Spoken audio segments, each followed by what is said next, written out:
Sanibonani wengane zawethu, bingelele. Hey, kuney'ndaba ey'velayo zalo mjikelo, ngicabanga abaningi bayazazi ey'mayelana ney'koloto abhekane nazo noma ney'koloto ay'balekele mabesha bezindaba. Kungiphatha kabi-ke lokhu ngoba phela ku-Chips ebehola imali enkulu kakhulu lo mjida. Kuthiwa-ke lo mjida-ke ukweleta iloni ebhenki, ibhenki okuyi-Standard Bank. Iloni yakhona-ke kuthiwa u-300 something thousand ngenxa yama-arrears, uyabona.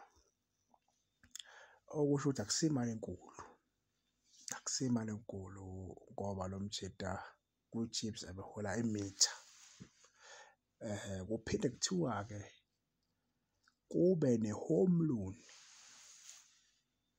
ayikolodayo ewu-1.7 million lo mjida uKhamakhama. Okubukeka ukuthi noma usezodlelwa indlu ese-Midrand ukuze kuzokhokhelwa lesikoloto ey'sele kule ndlu le ayikolodayo. Kudaba nje oluthusayo ngoba phela lo mjida umjida esimazi ukuthi ebehola kakhulu kwi-Chips lona. Angicabangi ukuthi engaxakeka fast kangaka ngey'mali, hhayi akufani naye, noma bese kuyindlela yokuthi akasafuni vele ukukhokha lezo y'koloto noma lowo muzi ungadliwa akanandaba.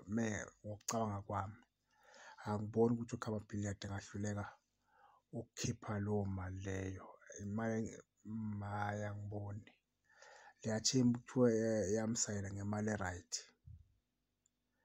yabo, ngemali e-right. Angiboni ukuthi umjida engahluleka ngaleyo ndlela, hhayi ayenzi sense kodwa phela nakhu babhalile, uyabo.